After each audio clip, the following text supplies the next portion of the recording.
Welcome to my second podcast. Today, I'd like to introduce grounded theory to you. Have you ever heard about grounded theory? I'll try to find out the answer of that question, what grounded theory is. On introduction, I'll briefly explain the grounded theory. On grounded theory, there are three key concepts, and those concepts will help you to understand grounded theory. And then I will talk about how to actually do grounded theory in our real research.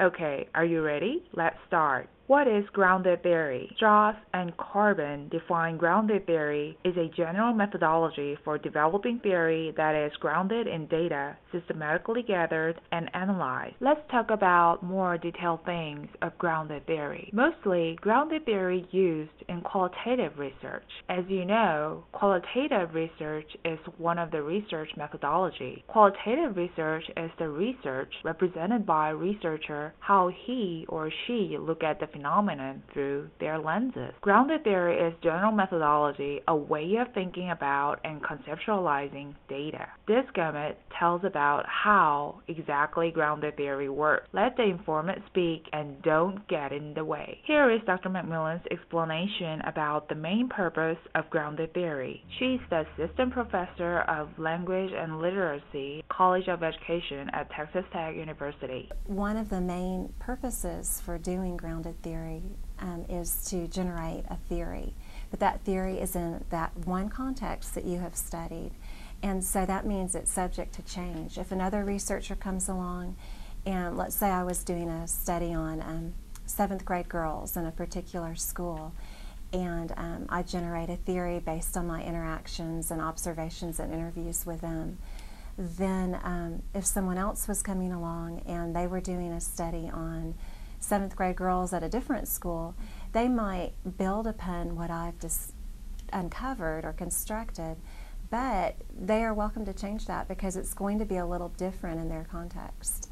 Contexts are different. It's not a universal type of knowledge. Let's talk about first key concept of grounded theory, theory development. On grounded theory, theory emerges from a particular context. Grounded theory is based on the understanding that no one owns a theory. Theories are subjective to change as they are utilized within different contexts. It means that different contexts will show different theories. Second key concept of grounded theory is inductive. Grounded theory starts with a data collection. Researchers develop the theory based on their data. It's just same as how theory constructed in sociology. So there is continuous interplay between analysis and data collection in actual research. Before I go to next key concept, I'd like to compare with two different ways to develop the theory. You can see on the chart how those are different. On deductive way, it starts with theory and finally confirm the theory. But inductive way, it starts with the observation or any kind of data collection. For example, in qualitative research, there are interviews, focus group, observation, and documents or records. It's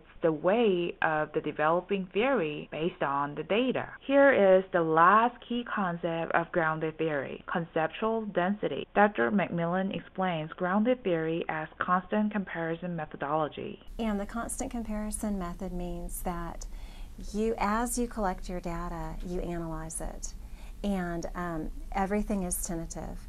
And then as a theme emerges or a concept and you look at that, then you might change your idea and you continue to gather more data and then you rearrange. And it's very important to keep a reflexive journal, or what's often called a memo, and you write about what you're thinking, why you're thinking it, what clued you into that, so that you can go back and look at your thoughts. We check some important concepts of grounded theory. Here comes the question, how to exactly do grounded theory? Dr. McMillan tells us about how to do grounded theory. First thing that you do is, of course, you select what you're going to study, and then you collect data using qualitative methodologies such as observation or interviews.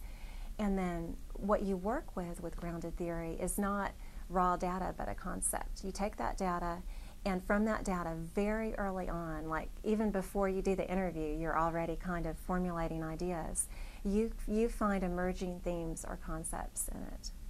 And that's what you work with. And then from those concepts, you generate subcategories. And from those, and then as you do this, you're doing that constant comparison method, so they might change. You might think, oh, I was wrong about this, or okay, this confirms that. And then as you continue to gather your data and you're towards the end of your study, you make sure that you do triangulation. Well, actually, you're doing that all along, but at the end, triangulation would involve, like, let's say I did an interview and then I did some observations, or really you'd want to do more than one interview. You'd want to do several interviews, several observations, and then perhaps if I was working with students, I had some of their work to look at. Then I would check my themes that I came up with, or my concepts from the interviews, with the observations to see if that was confirming it with the students' work. Also in grounded theory, I'm keeping a journal, and so I would check with that. And so triangulate doesn't have to be 3. You can have the more sources, the better, really. But those things confirm and add to how you're perceiving the situation, and that goes into trustworthiness. We are not concerned with validity in qualitative research, but very, very important is the concept of trustworthiness and credibility. I hope this podcast helped you a little bit to understand what the grounded theory is. On my third podcast, I'd like to talk about some different terms in qualitative research method. I'll talk about that on my third podcast. Thank you.